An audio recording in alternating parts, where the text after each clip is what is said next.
You won't believe what Reba McEntire did when she discovered the truth about this homeless man. The rain hammered against the cracked pavement of Music Row like bullets from heaven, each drop carrying the weight of broken dreams and forgotten melodies. In the shadow of Nashville's glittering recording studios, where million-dollar contracts were signed and country music legends were born, a different kind of story was unfolding.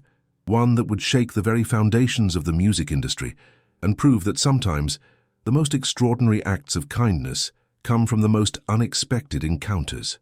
Robert Miller pressed his back against the cold brick wall of the abandoned record shop, clutching a small leather pouch against his chest as if his very life depended on it.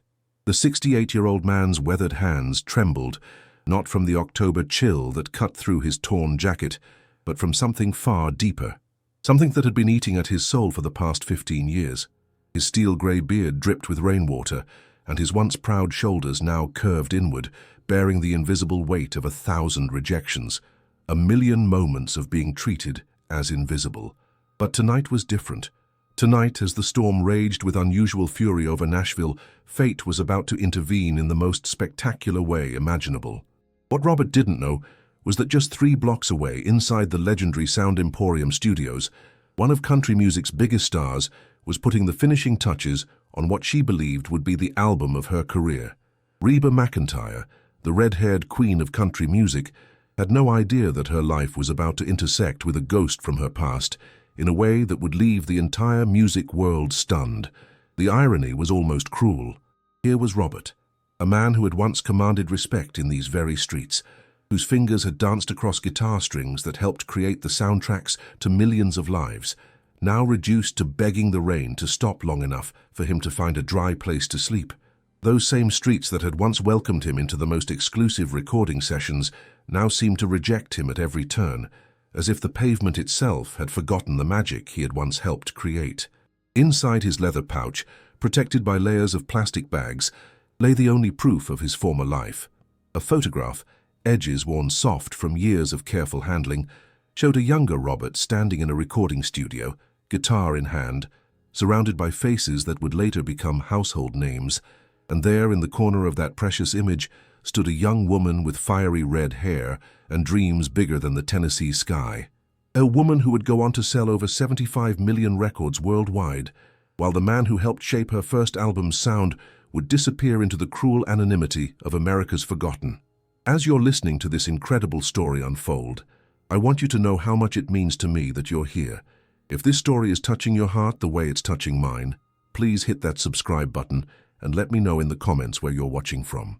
Your support helps me bring you more of these amazing true stories that remind us of the power of human kindness. Now let's continue with this journey that will absolutely blow your mind. The storm seemed to mock Robert's attempts at dignity.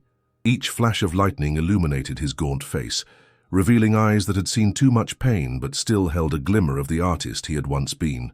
He shifted his weight from his left foot to his right, a habit he had developed from countless hours standing in recording studios, waiting for his cue to lay down the perfect guitar track. But now, that same shifting motion was just another way to keep his blood circulating in shoes that had holes worn clear through to his socks. Robert remembered with painful clarity the day everything started to fall apart. It was March 15th, 2008. His wife Sarah had been battling cancer for 3 years, and the medical bills had already consumed their savings, their house, and eventually his ability to maintain the professional appearance that Nashville demanded. The music industry, for all its talk of family and loyalty, had a brutal way of forgetting those who could no longer maintain their image. When Sarah died that spring morning, she took with her not just Robert's heart, but his will to fight for his place in a business that had already begun to pass him by. The prescription painkillers that the doctor had given him for his chronic back pain, a result of decades of hunching over guitars in cramped recording booths, became his escape from grief. What started as legitimate medical treatment slowly transformed into something darker, something that would cost him the few professional relationships he had left. Nashville was a small town masquerading as a big city, and word traveled fast when a session musician started missing recording dates or showing up unable to perform at the level that had once made him indispensable. But even now, even after losing everything, Robert refused to sell the 2 items that meant more to him than life itself. The first was his father's Bronze Star Medal, earned during the Korean War, a symbol of honor and sacrifice that had inspired Robert to serve his own 2-year stint in the army during the Vietnam era. The second was that photograph, the one that proved he had once belonged to something bigger than himself, something that had mattered to the world. As midnight approached and the rain showed no signs of letting up, Robert noticed headlights cutting through the darkness. A black SUV pulled slowly along the street, its driver seemingly searching for something. Robert instinctively stepped deeper into the shadows, knowing from experience that late-night encounters with strangers rarely ended well for someone in his situation. But something about this vehicle was different. It moved with purpose rather than menace, and when it stopped directly in front of the record shop where Robert had taken shelter, he felt his heart begin to race for reasons he couldn't quite explain. The driver's side door opened, and a woman stepped out into the rain. Even in the dim streetlight, Robert could see her red hair catching the glow from the SUV's interior lights. She moved with the confidence of someone accustomed to being in control, but there was something gentle in her posture as she approached him, something that reminded Robert of his late wife's compassionate nature. "Excuse me, sir," the woman called out, her voice carrying a familiar southern drawl that made Robert's chest tighten with recognition. "Are you all right? This is a terrible night to be caught out in the weather." Robert's throat went dry. That voice. He had heard it 1,000 times on the radio, had been there in the studio when it first captured magic on tape, had watched it grow from a young woman's dream into a legend that would define an entire generation of country music. But that was impossible. Reba McEntire didn't walk the streets of Nashville looking for homeless men to help. That kind of thing only happened in the movies or in the stories people told to make themselves feel better about the world's cruelties. "I'm fine, ma'am," Robert managed to croak, his voice hoarse from disuse and exposure to the elements, "just waiting for the rain to pass." But Reba, for indeed it was her, stepped closer, seemingly oblivious to the rain that was now soaking through her expensive jacket. Up close, Robert could see the genuine concern in her eyes, the same expression she had worn 35 years ago when she was just starting out, and still believed that music could heal every broken heart in the world. "Honey, nobody's fine standing in weather like this," she said, extending her hand toward him. "My name is Reba. What's yours?" The moment stretched between them like a guitar string pulled to its breaking point. Robert's mind raced with the impossibility of the situation. Here was the woman whose voice had soundtracked his descent into homelessness, whose early success had partially been built on his musical contributions, standing in the rain and asking his name as if he were a human being worthy of her attention. The cruel irony was almost too much to bear, but something in her expression told him that this encounter was real, that somehow, against all odds, his past and present were about to collide in ways that would change everything. As Robert opened his mouth to respond, a particularly vicious gust of wind caught the edge of his leather pouch, threatening to tear it from his protective grip. In that instant, as he clutched desperately at the only remnants of his former life, he made a decision that would alter the course of both their destinies, a decision that would prove that sometimes the most powerful moments in life happen when we choose to trust in the impossible. "Robert," he whispered, his voice barely audible over the storm's fury, "my name is Robert Miller." The name hung in the air between them like a ghost, waiting to be recognized.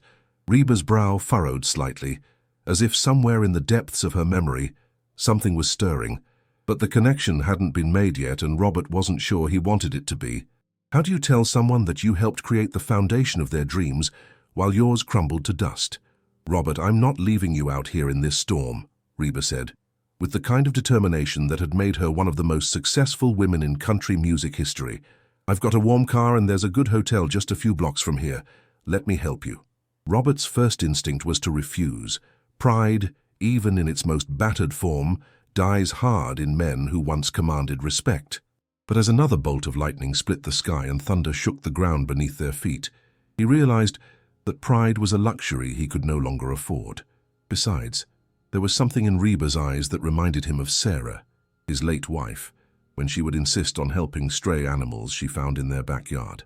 "I don't have money for a hotel, ma'am," Robert said, clutching his leather pouch tighter against his chest. "I didn't ask if you had money," Reba replied gently. "I asked if you'd let me help you." The ride to the hotel passed in relative silence. Robert pressed against the passenger door of the luxury SUV, acutely aware of how his wet clothes were dampening the expensive leather seats. Reba's security detail had initially protested her decision to pick up a stranger, but one look from the country music icon had silenced their objections. She had built her career on trusting her instincts, and something about this weathered man told her that tonight's encounter was meant to happen. As they drove through the neon-lit streets of Nashville, Robert's mind drifted back to a time when these same streets had felt like home.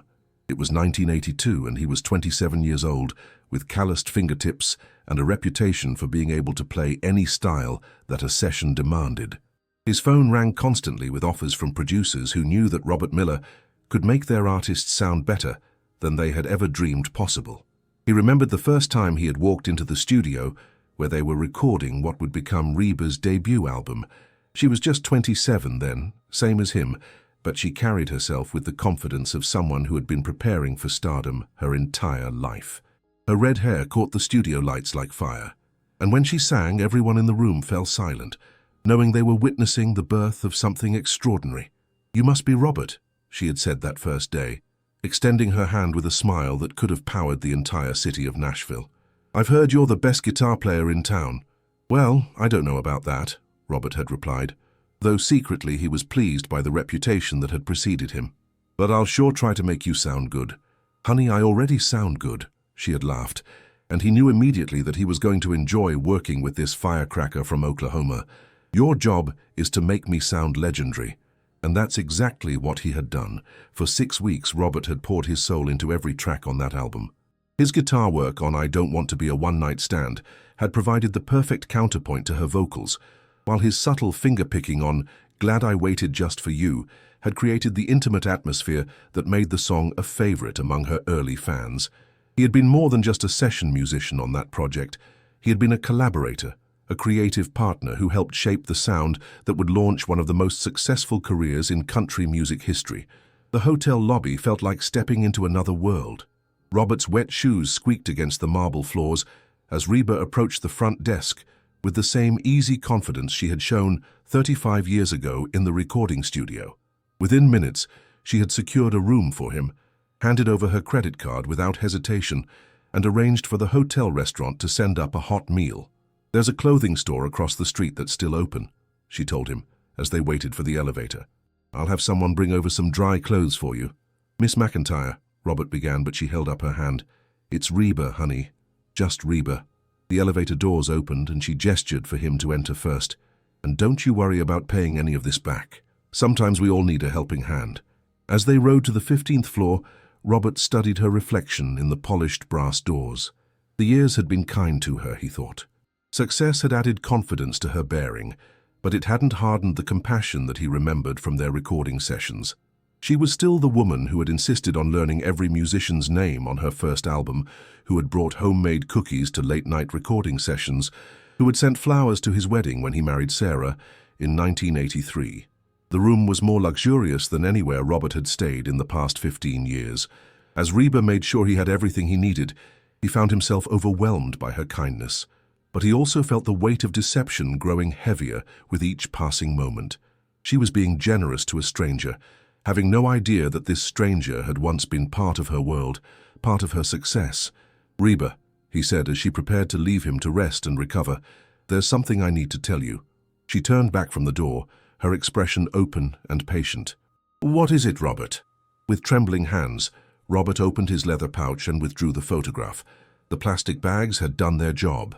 Despite the storm, the image was still clear and undamaged.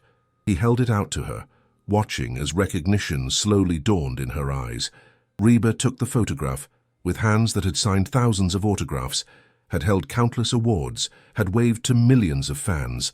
But as she stared at the image of herself as a young woman surrounded by musicians in a recording studio, her hands began to shake, just as Robert's had in the rain.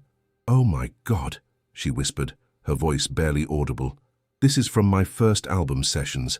This is—" She looked up at Robert, then back at the photograph, her mind working to reconcile the successful musician in the picture with the homeless man standing before her. "You're that Robert Miller." He played guitar on Heart to Heart. "Yes, ma'am," Robert said quietly, among other songs. The photograph slipped from Reba's fingers and fluttered to the hotel room floor.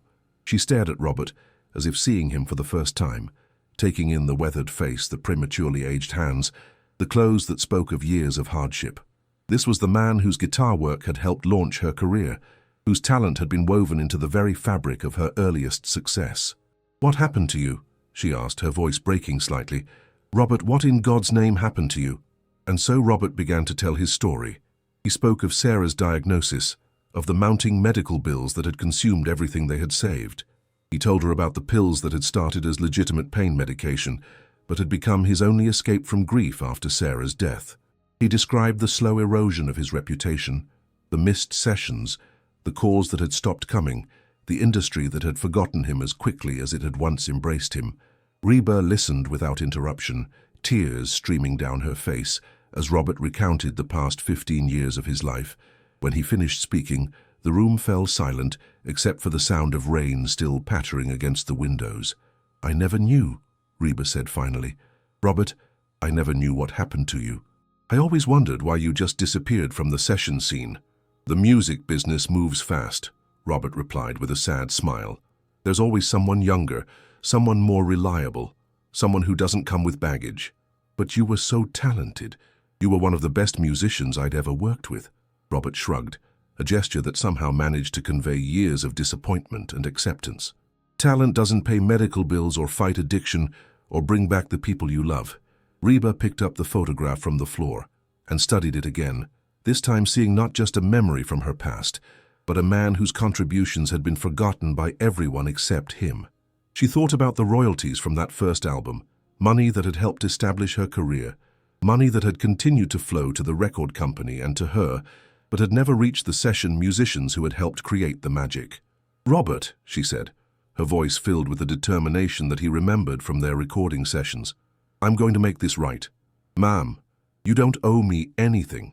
You've already done more than enough just by—" "No," Reba interrupted, her tone carrying the same authority that had made her one of the most respected figures in country music. "This isn't about owing you something. This is about what's right. You helped create something beautiful, and you should have been recognized for it. You should have been compensated for it, and you sure as hell shouldn't be living on the streets." Robert felt something stirring in his chest that he hadn't experienced in years. It wasn't hope exactly, because hope was too dangerous for someone in his situation, but it was something close to hope, something that made him stand a little straighter and meet Reba's eyes directly. "What are you saying, Reba?" She walked to the window and looked out at the storm that was finally beginning to subside. The rain was gentler now, no longer the aggressive downpour that had brought them together. When she turned back to face him, Robert saw in her expression the same look she had worn in the studio when she was about to attempt a particularly challenging vocal passage. "I'm saying that tomorrow, you and I are going to start fixing this mess. I'm saying that it's time for Robert Miller to get the recognition he deserves." She paused, and her next words would prove to be the beginning of a transformation that neither of them could have imagined. "I'm saying that your story isn't over yet, not by a long shot." Outside, the storm was breaking apart, revealing glimpses of stars through the parting clouds. And in that hotel room, two lives that had intersected decades ago in a recording studio were about to become intertwined once again, setting in motion events that would ultimately touch thousands of lives and remind the world that sometimes the most powerful music comes from the most unexpected places. The next morning brought a clarity that matched the crystal-clear sky outside Robert's hotel room window. He had slept better than he had in months, despite the surreal nature of his situation. For the first time in years, he had awakened without the immediate anxiety of wondering where he would find his next meal or where he would sleep that night. But more than the physical comfort, something else had changed. The conversation with Reba had awakened something in him that he thought had died along with Sarah, something that dared to believe that redemption might still be possible. Reba, meanwhile, had spent the night in her penthouse apartment, making phone calls that would have surprised even her closest friends. By sunrise, she had mobilized a team that included her personal attorney, her business manager, and a private investigator who specialized in tracking down missing royalties for artists who had been cheated by the music industry. She had also called her longtime friend and fellow country star Vince Gill, waking him at 5 in the morning with a story that left him speechless. "You found who?" Vince had asked, his voice thick with sleep and disbelief. "Robert Miller, the guitar player from my first album. Vince, he's been living on the streets for God knows how long, and I had no idea. Reba's voice carried a mixture of excitement and outrage that Vince had rarely heard from her. I need your help. I need to know what happened to all those session musicians from back then. How many of them got forgotten? How many of them never got what they were owed? By 10 o'clock that morning, Reba was back at the hotel with bags of clothes from one of Nashville's finest men's stores, a team of investigators, and a determination that reminded everyone present why she had become one of the most successful businesswomen in entertainment. She found Robert in the hotel restaurant, nursing his third cup of coffee and staring at his reflection in the window as if he still couldn't quite believe where he was. "Good morning, Robert," she said, sliding into the booth across from him. "I hope you slept well because we have a lot of work to do." Robert looked up at her with eyes that held both gratitude and wariness. Years of disappointment had taught him to be suspicious of good fortune, especially when it seemed too good to be true. "What kind of work?" "The kind that's going to set some things right." Reba signaled to her attorney, a sharp-dressed woman named Margaret Cole, who had built her career on fighting for artists' rights. "Margaret here has been doing some digging into your old contracts and royalty agreements. Tell him what you found, Maggie." Margaret opened a thick folder and spread several documents across the table. "Mr. Miller, I've been investigating your situation since 4 this morning. What I've discovered is nothing short of criminal negligence on the part of several record companies and publishing houses." Robert's hands trembled slightly as he reached for the papers. The legal language was difficult to pass, but the numbers were clear enough. According to Margaret's research, Robert was owed thousands of dollars in unpaid royalties from dozens of recording sessions spanning from 1978 to 2006. "This can't be right," Robert said, his voice barely above a whisper. "If I was owed this much money, someone would have contacted me." "That's where it gets interesting," Margaret continued. "It appears that several companies tried to contact you at your old address, but when the letters came back as undeliverable, they simply stopped trying. Legally, they were required to make more effort to locate you, but apparently they decided it was easier to just keep the money." Reba's jaw tightened as she listened to Margaret's explanation. "How much are we talking about?" "Conservative estimate?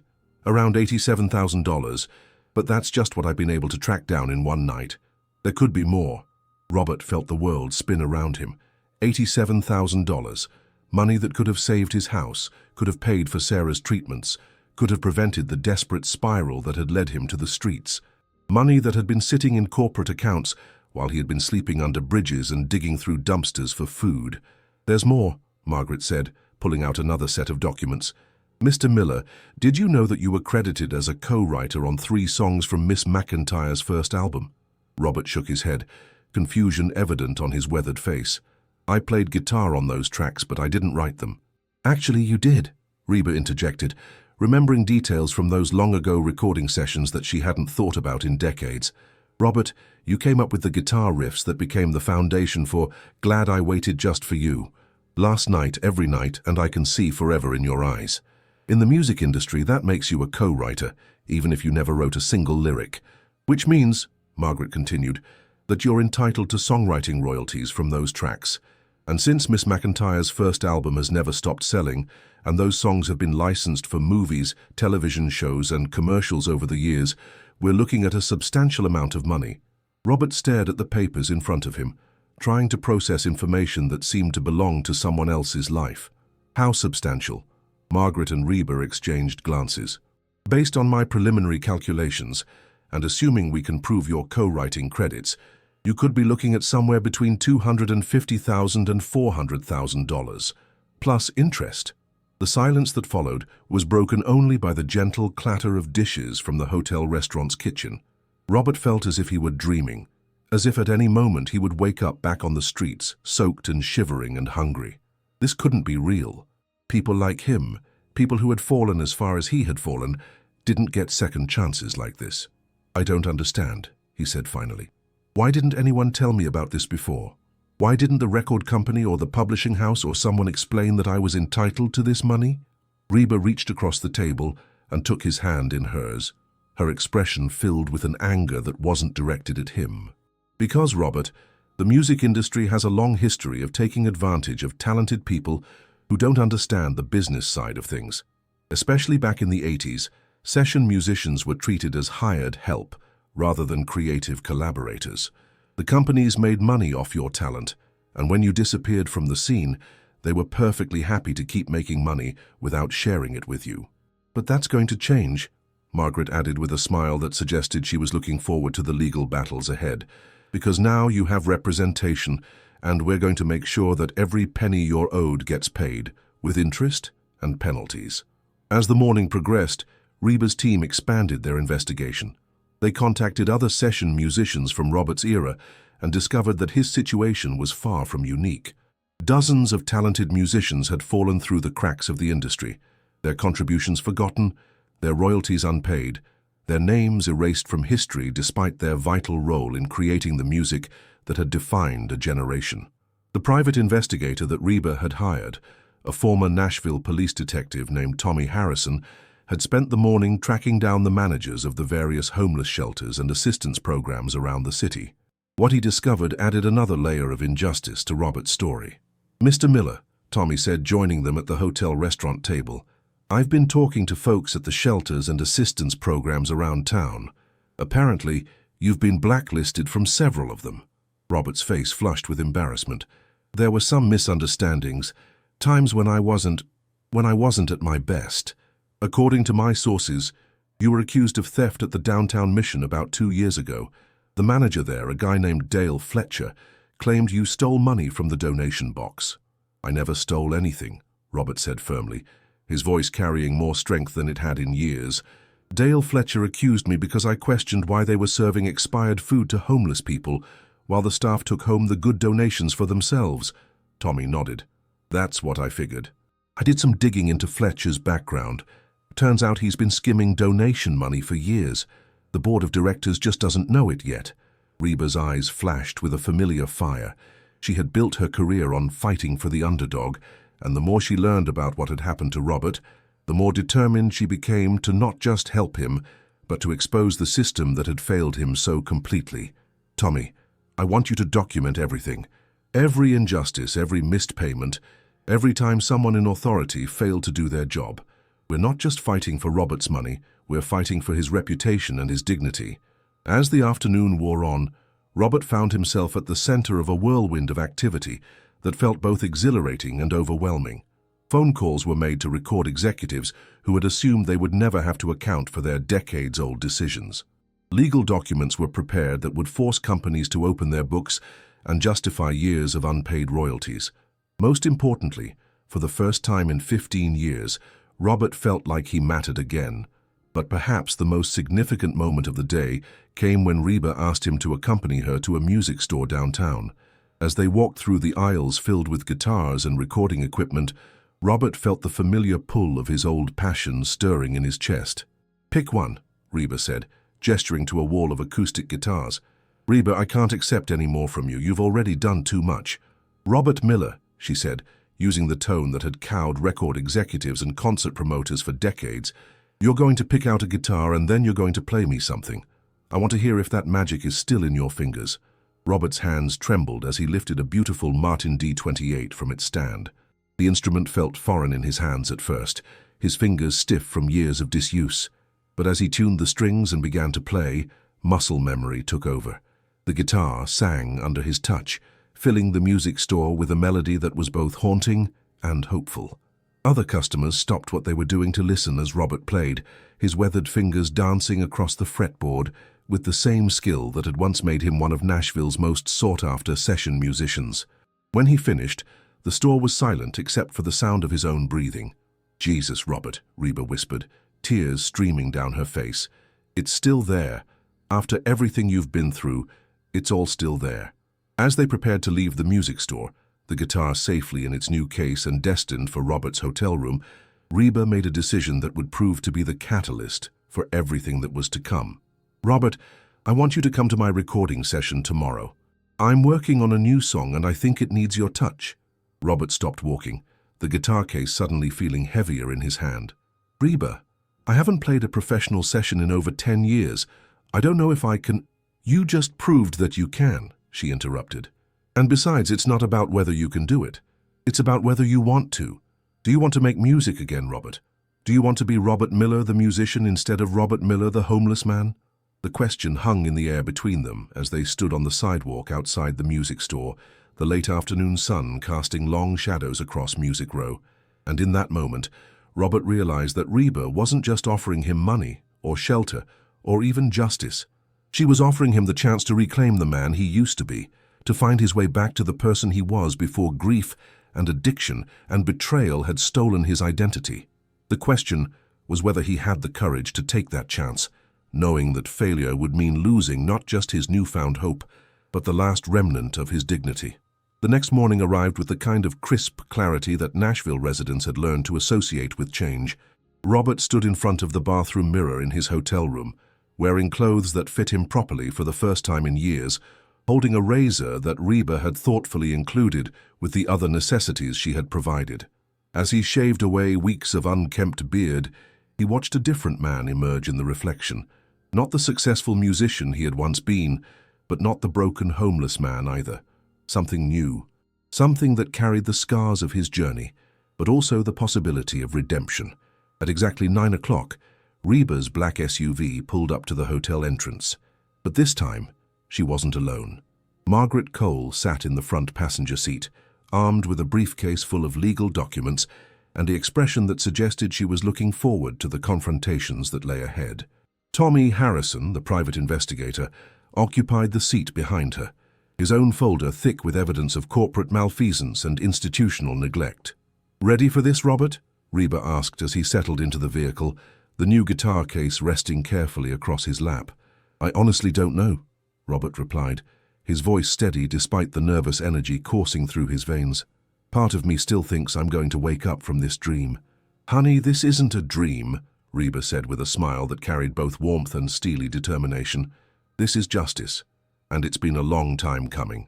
Their first stop was the headquarters of Summit Records, the company that had released Reba's first album and had been collecting Robert's unpaid royalties for over 40 years. The building was a gleaming testament to the profits that had been built on the backs of artists like Robert, its marble lobby decorated with gold and platinum albums that represented millions of dollars in revenue. The receptionist's smile faltered slightly when Margaret announced that they were there to see the Vice President of Business Affairs regarding unpaid royalties from the 1980s. Corporate executives, Robert had learned during his years in the music industry, preferred their past mistakes to remain buried in filing cabinets rather than walking through their front doors, accompanied by high-powered attorneys. James Whitfield, Summit Records' current VP of Business Affairs, was a man in his early 50s who had built his career on managing the company's liability exposure.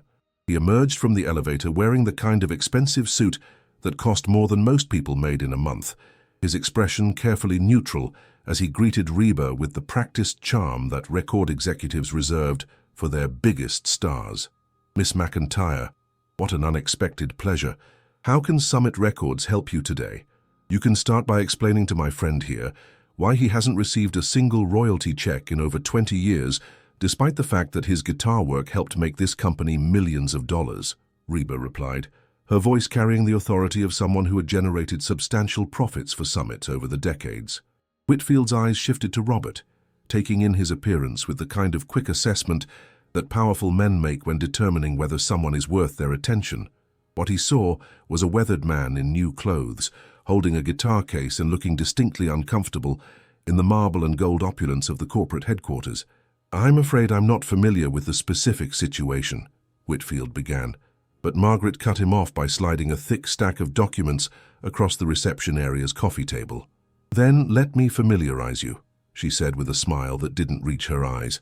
"These are copies of Mr. Miller's original session contracts, his co-writing agreements, and a detailed accounting of every royalty payment that should have been made over the past 4 decades. The total amount owed, including statutory interest and penalties, currently stands at $437,000. The number hung in the air like a physical presence.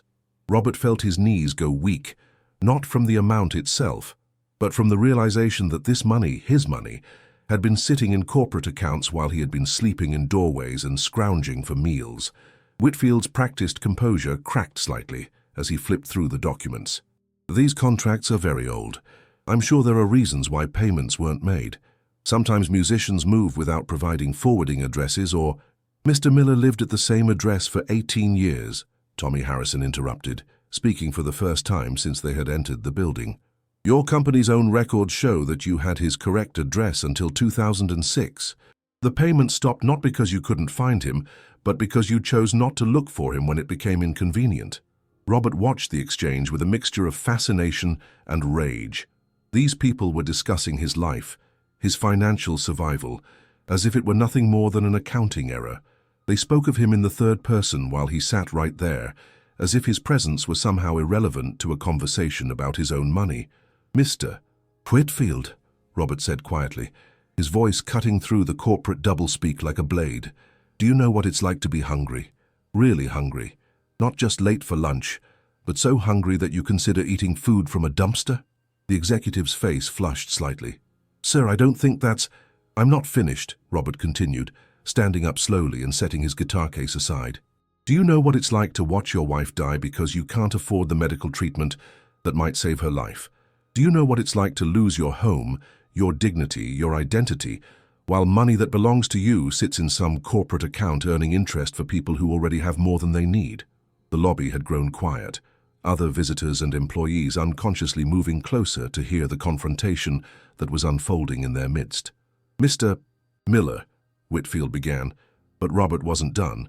"I helped build this company. My guitar work is woven into the foundation of some of your biggest hits. I made this company money, and in return, this company forgot I existed. Well, I'm here now, Mr. Whitfield. I'm standing right in front of you, and I want what's mine." Reba felt a surge of pride watching Robert reclaim his dignity in that marble lobby. This was the man she remembered from those recording sessions decades ago, the artist who had never been afraid to speak truth to power when it mattered. The settlement negotiation that followed was swift and decisive. Faced with the threat of a very public lawsuit that would expose decades of corporate negligence, Summit Records agreed to pay Robert the full amount owed, plus penalties, within 30 days.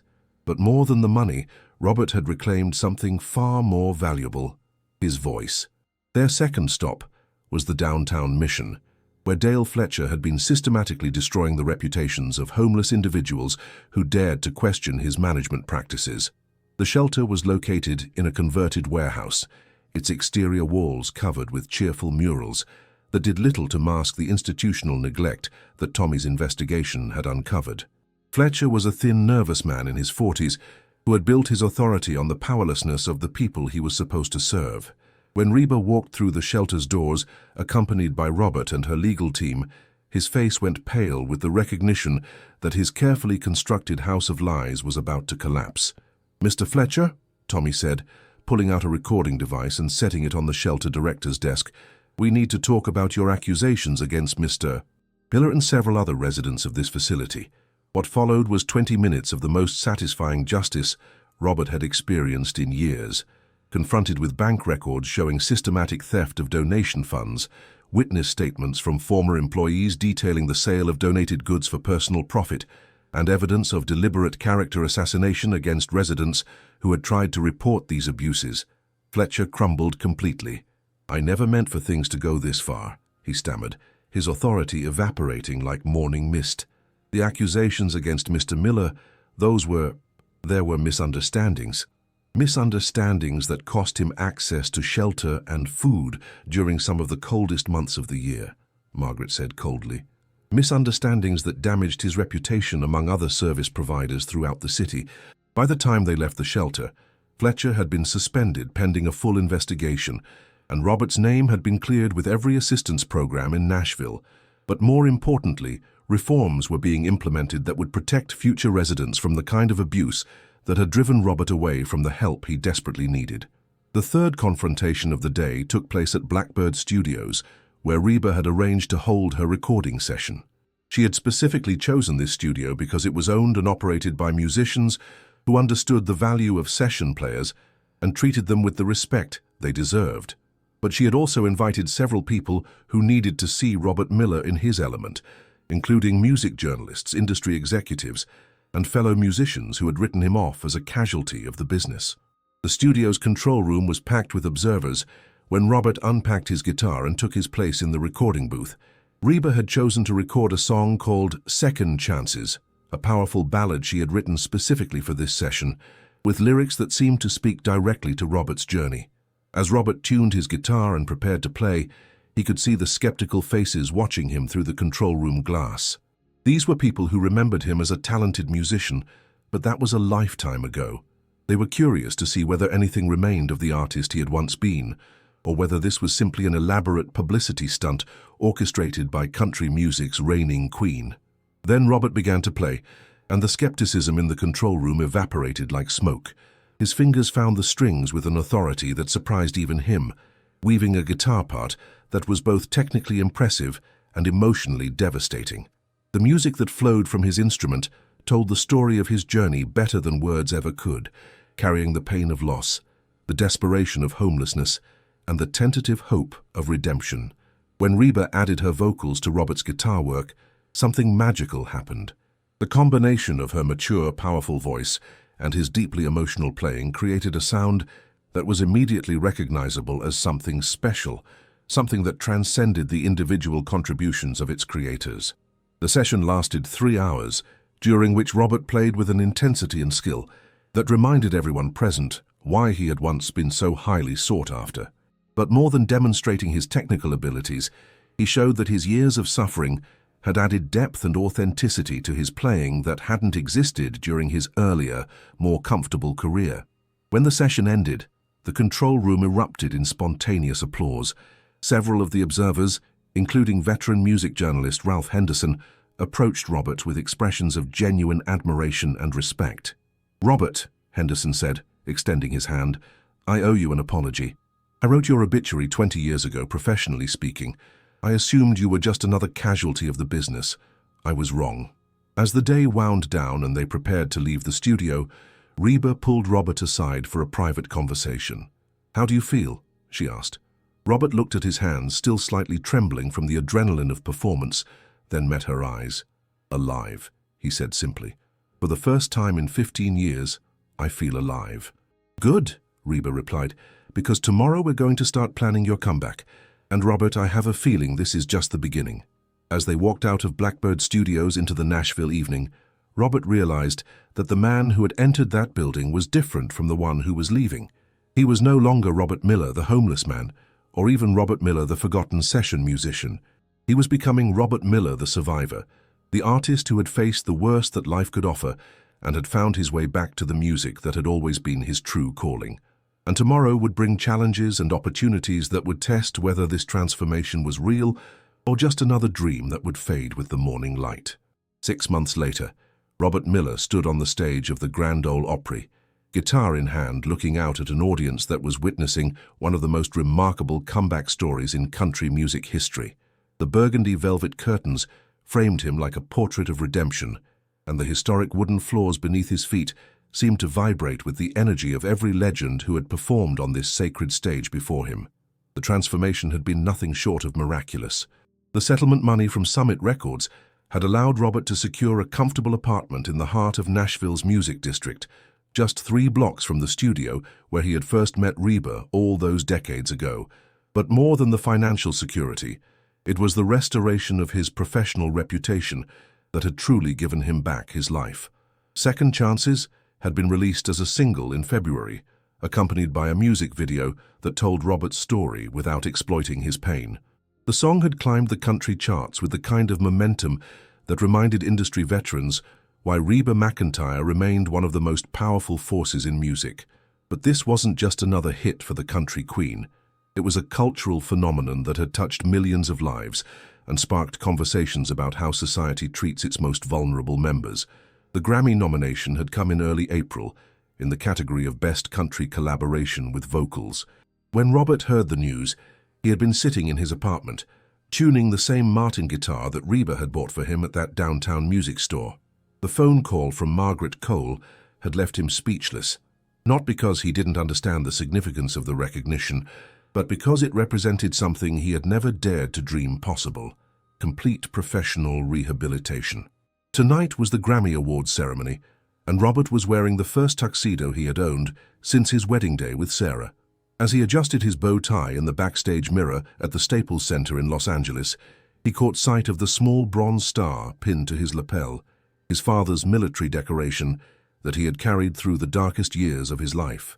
The medal seemed to catch the light differently now, no longer a reminder of loss and disappointment, but a symbol of the honor and perseverance that had ultimately brought him to this moment. Reba appeared in the mirror behind him, stunning in an emerald gown that matched the fire in her eyes. Over the past months, their professional relationship had evolved into something deeper, a genuine friendship built on mutual respect and shared purpose. She had become not just his collaborator, but his advocate, using her influence to ensure that his story would lead to lasting changes in how the music industry treated its session musicians. "You ready for this, partner?" she asked, straightening his collar with the practiced care of someone who had spent decades preparing for big moments. "I keep thinking I'm going to wake up," Robert admitted, his voice carrying a nervous energy that reminded Reba of their first recording session together 40 years earlier. "Robert Miller," she said, using the tone that had become familiar to everyone who worked with her. "You earned this moment. Every note you played, every song you helped create, every year you survived when the world forgot you existed. This isn't charity or sympathy or luck. This is justice." The ceremony itself was a blur of lights and applause, celebrity presentations, and emotional acceptance speeches. When their category was announced, Robert felt his heart hammering against his ribs, with the same intensity he had experienced during those long-ago nights sleeping rough, and wondering if he would live to see morning. But this time, the adrenaline carried hope instead of fear. "And the Grammy goes to..." The presenter, Keith Urban, opened the envelope with the theatrical pause that made these moments legendary. "Reba McEntire and Robert Miller for Second Chances." The audience erupted in applause that seemed to shake the foundations of the Staples Center. Robert felt his knees buckle slightly as Reba grabbed his hand and pulled him toward the stage, her smile brighter than the spotlights that followed their progress through the cheering crowd. As they climbed the steps to the podium, Robert caught sight of faces in the audience that he recognized, musicians and industry executives who had written him off as a casualty of the business, now standing and applauding his return. Reba spoke first, her acceptance speech focusing on the power of music to heal and transform lives. But when she handed the microphone to Robert, the arena fell completely silent, thousands of people leaning forward to hear what the man at the center of this incredible story would say. Robert looked out at the audience, then down at the golden gramophone in his hands, feeling the weight of 40 years of music, 15 years of homelessness, and 6 months of redemption. 35 years ago, he began, his voice steady despite the emotion coursing through him. "I was just another session musician trying to make a living playing music I loved. I never imagined that one day I would be standing on this stage, holding this award, having experienced both the absolute worst and the absolute best that life has to offer." He paused, gathering his thoughts, knowing that his next words would be heard by millions of people around the world. "This award doesn't just belong to me and Reba. It belongs to every musician who never got proper credit for their work, every artist who fell through the cracks of an industry that sometimes forgets the humanity of the people who create its magic, and every person who has ever found themselves forgotten by a world that once valued them." The applause that followed was different from the polite recognition that usually greeted Grammy speeches. This was the sound of an industry acknowledging its failures and committing to do better. "But most of all," Robert continued, his voice growing stronger, "this belongs to everyone who still believes in second chances, who believes that talent doesn't have an expiration date, that dignity doesn't disappear just because circumstances change, and that sometimes the most beautiful music comes from the most broken places." As they walked off the stage, Grammy in hand, Robert realized that this moment represented more than personal vindication. Over the past 6 months, Second Chances had inspired a movement that was already changing the music industry in tangible ways. The Country Music Association had established the Robert Miller Fund, a financial assistance program for veteran session musicians facing hardship. Major record labels had implemented new policies, requiring them to actively seek out artists owed back royalties, rather than simply waiting for claims to be filed. Most significantly, several prominent artists had come forward with their own stories of session musicians who had been forgotten by the industry, leading to millions of dollars in recovered payments and restored reputations. 3 months after the Grammy ceremony, Robert stood in the same hotel room where Reba had first heard his story. But this time he wasn't alone. The space had been transformed into a temporary classroom filled with young musicians who had come to Nashville with dreams of making it in the music industry. The Robert Miller Workshop, as it had come to be known, was his way of giving back, of ensuring that the next generation of session musicians would be better prepared to navigate the business side of their craft. The most important thing you need to understand, Robert told his students, his Martin guitar resting across his lap, is that your talent is valuable, but your knowledge of the business is what will protect that value. Don't ever let anyone convince you that you're just a session musician. You're an artist, a creator, a vital part of the music that moves people's souls. Among his students was a young woman named Jessica Torres, a guitarist from Texas, who reminded Robert of himself at that age, full of talent and hope but naive about the realities of the music business. After class, she approached him with the kind of hesitation that he recognized as respect mixed with curiosity. "Mr. Miller," she said, "can I ask you something personal?" "Of course. Do you ever regret what happened to you? I mean, if you hadn't lost everything, you wouldn't have this story, and you wouldn't be able to help people the way you do now." Robert considered the question carefully, thinking about Sarah, about the years of homelessness, about the nights when he had wondered if he would survive until morning. "Jessica, I wouldn't wish what I went through on anyone," he said finally. "The pain of losing my wife, the humiliation of homelessness, the years of being treated as invisible, those experiences nearly destroyed me. But they also taught me something that success never could. They taught me that a person's worth isn't measured by their circumstances, but by their refusal to give up on themselves." As evening approached and the students packed up their instruments, Robert walked to the window that looked out over Music Row. The streets below bustled with the same energy that had first drawn him to Nashville almost 50 years earlier. Young musicians carrying guitar cases and demo recordings, chasing the same dreams that had once driven him. His phone buzzed with a text message from Reba. "Studio session tomorrow at 10. Working on the follow-up to Second Chances. You ready to make more magic?" Robert smiled as he typed his response. Always ready. The apartment that Reba had helped him secure had become more than just a place to live. It was a symbol of renewal. The small recording studio she had installed in the spare bedroom had already produced 3 new songs, collaborations with other artists who had been inspired by his story. The walls were decorated with photographs from recording sessions, Grammy certificates, and letters from fans around the world who had been touched by his music and his journey. But the most treasured item in the apartment was a new photograph that sat on his bedside table. It showed Robert and Reba on the Grammy stage, holding their award and beaming with the joy of shared triumph. Next to it was the old photograph from his leather pouch, the one that had survived years of homelessness and had ultimately reunited him with his destiny. As Robert prepared for bed that night, he reflected on the incredible journey that had brought him to this moment. The pain of the past hadn't disappeared, but it had been transformed into something useful, something that could help others avoid the pitfalls that had nearly claimed his life. The music industry that had once forgotten him now held him up as an example of resilience and second chances. Tomorrow would bring new recording sessions, new opportunities to create the music that had always been his true calling. There would be more workshops to teach, more young musicians to mentor, more stories of redemption to inspire. The man who had once been invisible to the world, that had once valued him, had become a beacon of hope for everyone who had ever been written off or forgotten. Robert Miller's Second Chance had become a movement, proving that sometimes the most powerful stories are written not by those who never fall, but by those who find the courage to rise again. And in the heart of Nashville, where dreams are born and legends are made, his story continued to unfold, one note at a time, one life at a time, one second chance at a time.